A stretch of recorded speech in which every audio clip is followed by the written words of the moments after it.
Hello, and welcome to Stories from India, a podcast where we talk about myths, legends, and folk tales from India. I am your host, Narad Muni, and I'm a mythological character myself. I have the gift of eternal life and knowledge of the past, the present, and the future. By profession, I'm a traveling musician and a storyteller. So, the way I'm doing my job is by podcast. In this episode, we are beginning with Chandrakanta. Chandrakanta is a fantasy novel written by Devaki Nandan Khatri. I'll explain some of the context towards the end of the episode. But for now, let's dive straight away into the action. But strictly speaking, there wasn't much action on the evening that the story begins.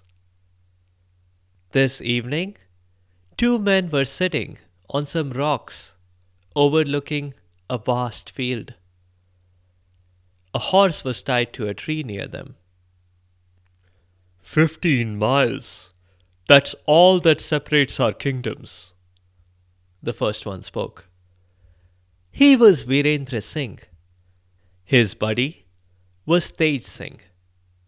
Virendra's father, Surendra Singh, was the king of Naugarh.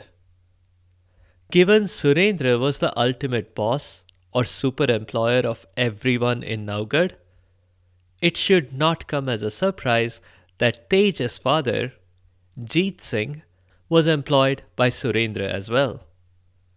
Jeet was some kind of unspecified advisor or secretary in Surendra's court. Tej replied to Virendra's question. You mean to say the girl you love, Chandrakanta, is just 15 miles away from your kingdom? Ooh, are we doing the exposition thing? Virendra asked eagerly. I'd love to play too. Yes, Tej, my friend, I can confirm that it is indeed Chandrakanta I'm thinking of. And this is the very same Chandrakanta who was my childhood friend. Lately, she's been a pen pal of mine. We've exchanged several letters expressing our love for each other. In the most recent of those letters, she urged me to visit her. And that's why I'm tempted to cover these 15 miles to go meet her. Virendra, 15 miles may seem like nothing, Tej replied. But I must caution you here. Don't do anything rash. Chandrakanta's father, Jai Singh, has doubled the guard around her palace.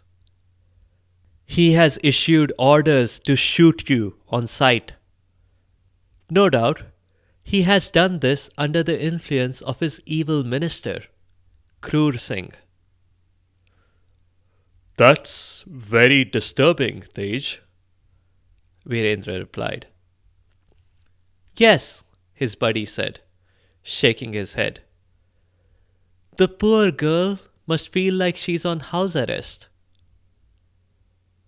Not that, Virendra replied. I'm disturbed by something else. Kroor Singh is the 7th character mentioned in the story so far, and 6 of them have the same last name, Singh. Do you suspect we might all be related? Well, they said, if you want to get technical about it, all 7 of them have the same last name, not just 6. Because Chandrakanta's father is Jai Singh. So that makes her Chandrakanta Singh, don't you think?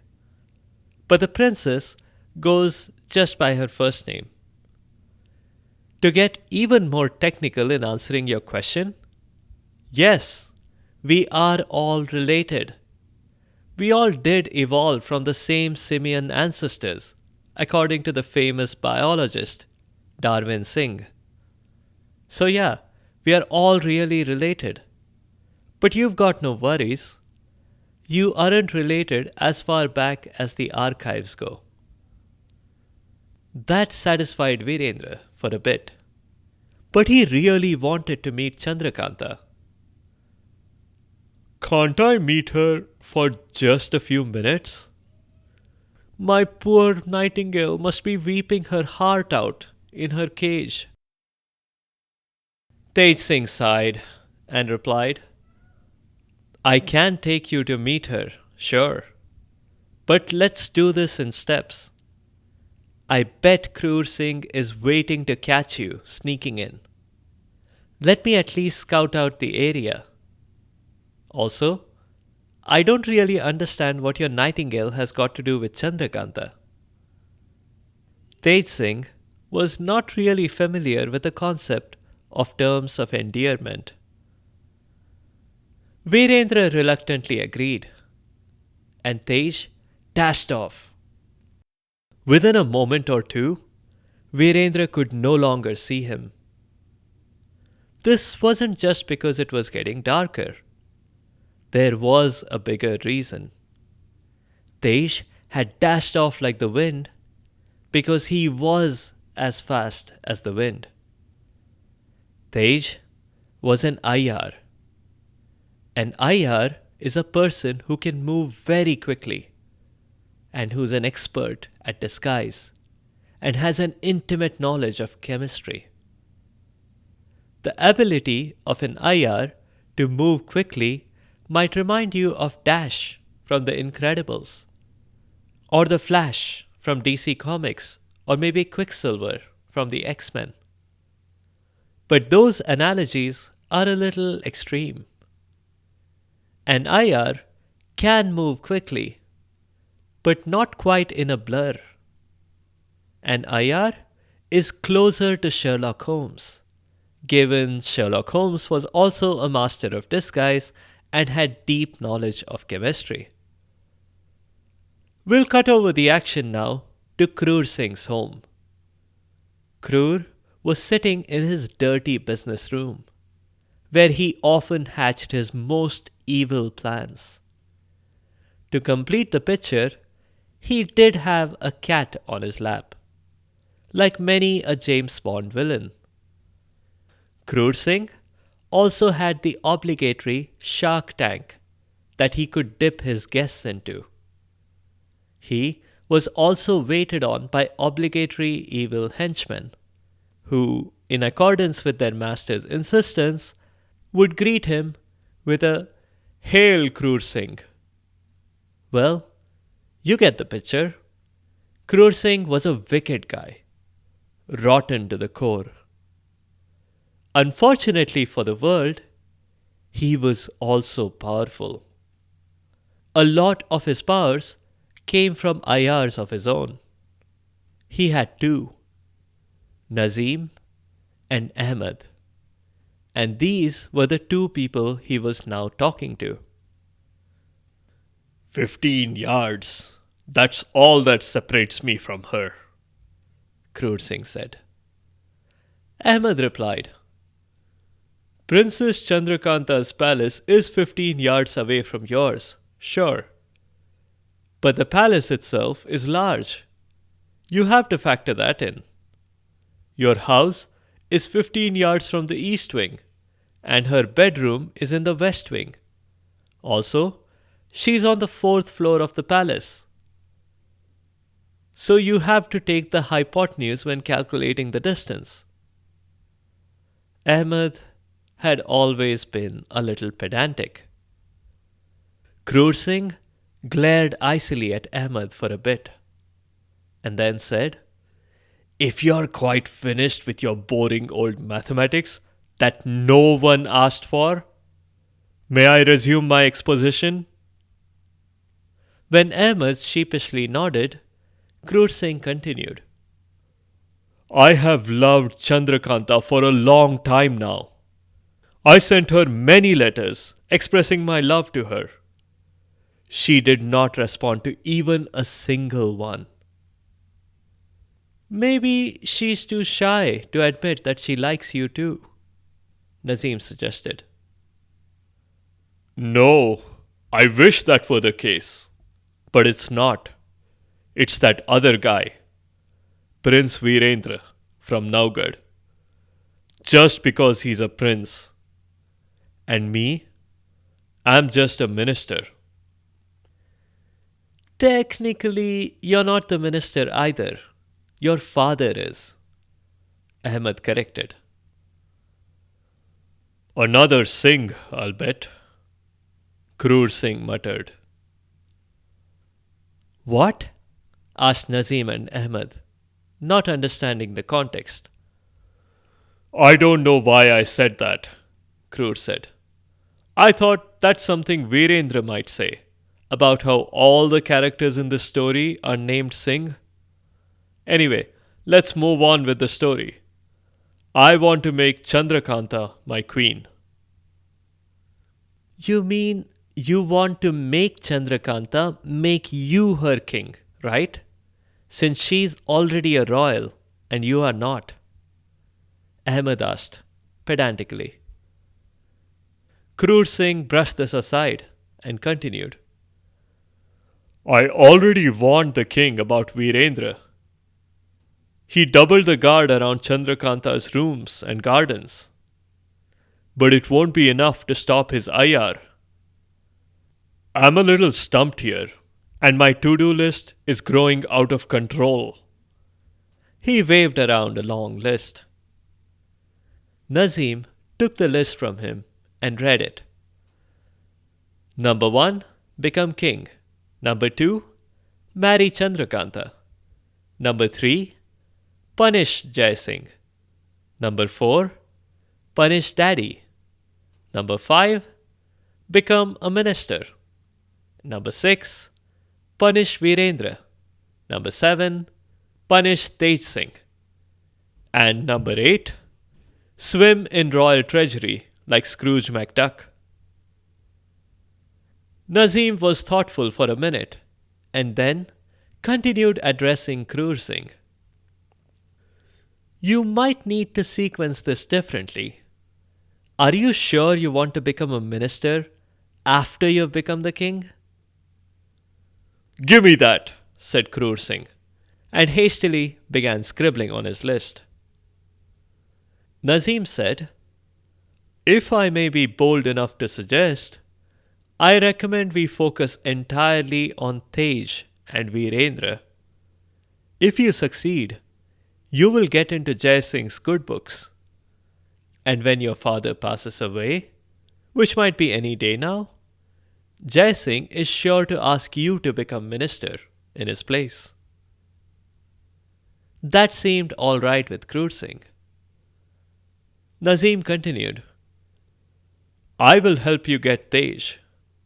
I bet Virendra has been thinking non-stop about Chandrakanta. He will urge Tej to go and arrange a meeting. Tej will easily sneak past the guards and into Chandrakanta's garden, where she is definitely gossiping away with her friends. I will get in on the scene somehow, and I'll capture Tej. Then we bring the king, show him the deception, and boom, Bob's your uncle. No, he's not. I think he was called Ram or something. Let it go, Kroor. It's just an expression, Nazim explained. And he continued, Ahmed and I will also help you get public support for when you become king. All we ask in return is that you make us ministers. Leave the boring parts of the administration to us. Make us home minister and treasury minister. Okay, said Kroor Singh. But I still get to swim in the treasury like Scrooge McDuck. Deal, Nazim said. As it happens, I just happen to have some stamp paper here, and I've already written in the terms of our agreement here, complete with the Scrooge McDuck clause. Just sign here, please. Kroor Singh signed the piece of paper, without too much further thought. One fine king he will make, Nazim thought sarcastically to himself. The two ayars then excused themselves to go put the first part of their plan in action. Let's cut over the scene to Chandrakanta's garden, where the princess was gossiping away with her friends, just as Nazim had predicted. Well, technically, she had been chatting with both Champa and Chapla, but now there was just Chapla on the scene. Where has Champa got to? Asked Chandrakanta. She was picking some flowers for me. It is taking her some time, isn't it? Chapla asked. Want me to go check?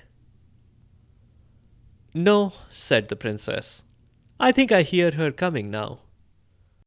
Champa walked towards them, smiling and holding a bouquet. Something seemed off to Chandrakanta, but she couldn't put her finger on it. She glanced quickly at Chapla, but she couldn't tell anything from her IR friend's expression. Champa approached them and said, Sorry it took a while to pick all these flowers, but I think this might be one of my better works, don't you think? She handed a beautiful bouquet to Chandrakanta. The princess took the bunch and smelled them. It's a beautiful bunch indeed. Thank you, Champa, she said. Oh, that's it, eh? Just a thank you? Asked Champa teasingly. I bet if Virendra were here, he would have rewarded me handsomely. That was the trigger for Chandrakanta to launch into a monologue about how much she missed Virendra. She went on and on about how long it had been since she last saw the prince. She wasn't sure. Was it days, or weeks, or months? It felt like eternity. I don't know why my father keeps listening to that evil Kroor Singh. What a horrible man he is.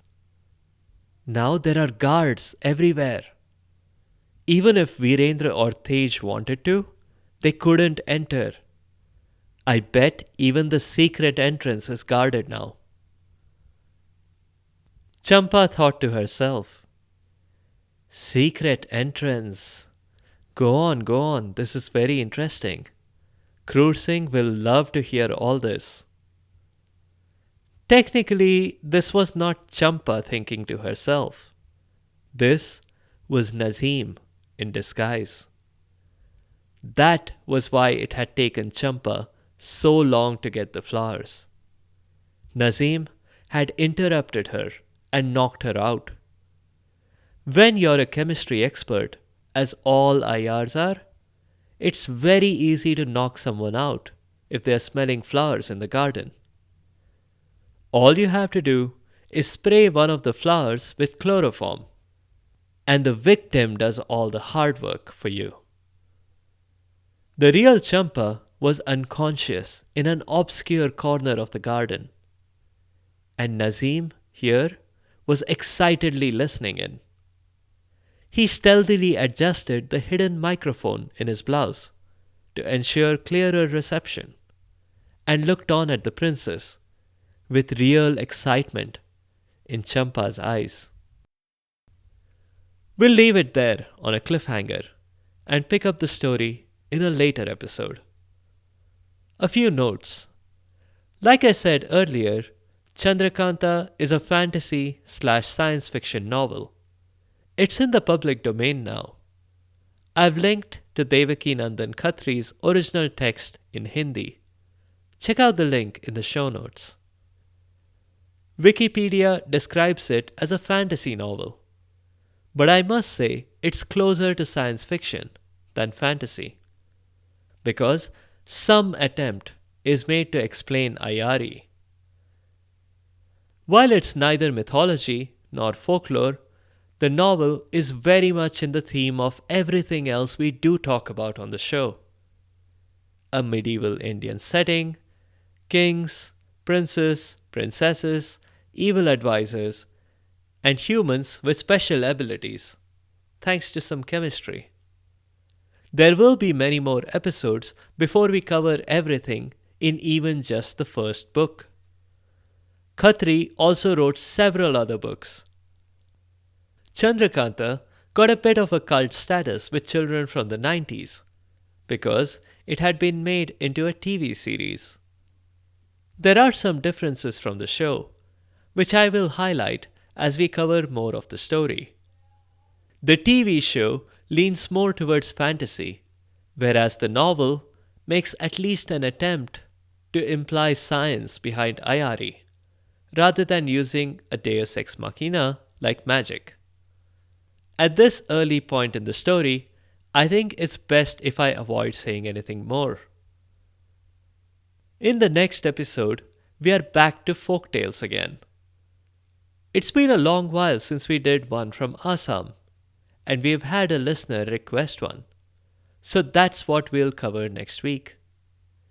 It's a story about an epic showdown between a monkey and a fox. The pre-match odds are frankly a toss-up, because monkeys and foxes are the cleverest creatures when it comes to folktales. But in the story, we'll definitely see one of them gain an upper hand.